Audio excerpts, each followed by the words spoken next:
I heard the dead long before I saw the first corpse. But then, that's always the way of it. Ghostly voices reached my ears from a street away, and I knew before I arrived at the scene that today's work was not going to be easy. It was normal for me to hear one voice at a crime scene, perhaps a solitary suicide or a murder victim. Sometimes too if I'd been called to a car crash, but this was a choir of voices. I was walking into a slaughterhouse. I had to park my squad car a few streets over. I'd never seen so much police tape, so many crime scene markers, so many pale-faced neighbours standing at the doors of their houses, looking down the road at the tall building at the end of the street. It's called the St. Lawrence Hotel, a 1950s eyesore of brutalist architecture, and it looms over the houses around it like a concrete tombstone.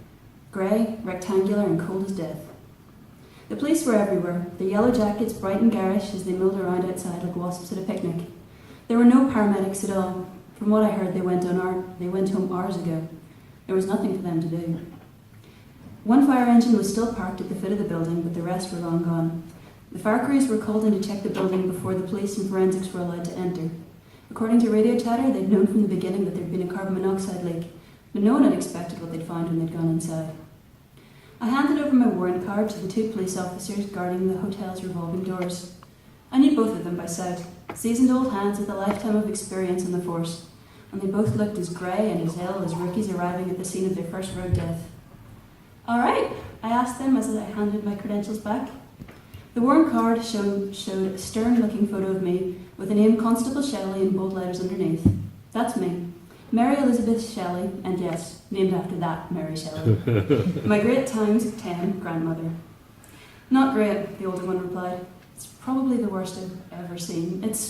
Well, you'll see for yourself."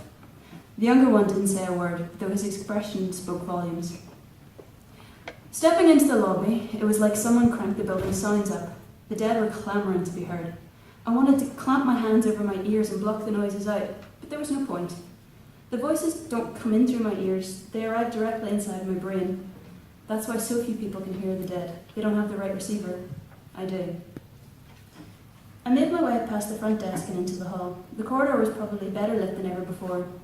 High-intensity spotlights illuminated every crack and cranny, every speck of dirt in space, every single drop of blood.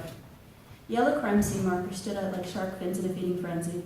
There were hundreds of them, so many they'd run out of numbers, and someone had taken to adding extra digit with a pen. My blood ran cold at the thought. Walking a little further down the hall, I closed my eyes so I could sense where the dead had gone. Though the various Shelleys throughout the centuries have had a variety of powers, we've all shared one ability, our death sense. Hotels tend to collect ghosts. I could sense them going back years, but the old ones were all but blocked out by the huge number of recently departed. "Shelley?" a familiar voice called. "That you?" Looking up, I saw my old boss, Jack Armstrong. His face was grim, and I hoped it was because of the case, and not because he was seeing me for the first time in a while. It was 3 years since I'd been a beat copper, 3 years since he'd been my boss, and yet I still stood to attention as though it was my first day as a police officer. "Sarge, I just about managed." "So you got called in too, did you?" He looked grim, but not shaken like the other police officers, which was a relief. If he looked worried, I would have run for the hills. "Yeah, they're calling everybody in." "It won't do any harm, I suppose." He nodded and looked away, as though he rather doubted it. God, we'll have the crystal balls out next. Have you been into any of the rooms yet?" I shook my head. And as for the crystal balls, they were a long shot, but my division's R&D have been making some pretty good headway recently. I didn't bring that up. "You should. Just open the first door you come to and stick your head in. They're the same, every single one. You may as well experience it sooner rather than later." He gave me the briefest of nods and then walked off, leaving me feeling very small and inconsequential. For a moment, I wondered if I should follow him and ask for more information, but then I remembered I was supposed to be a grown-up, and a police officer at that. I took a deep breath, picked a door at random and pushed it open. As I entered, a camera flash went off in front of me. It was then I understood what the sergeant had meant. A body lay on the double bed. A body that had been opened up.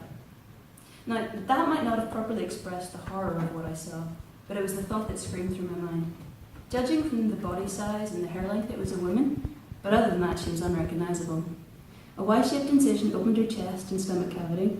A slice ran down each limb and across the face, and the skin was pulled back like a peeled orange. Inside the cavities were empty of everything but the bones.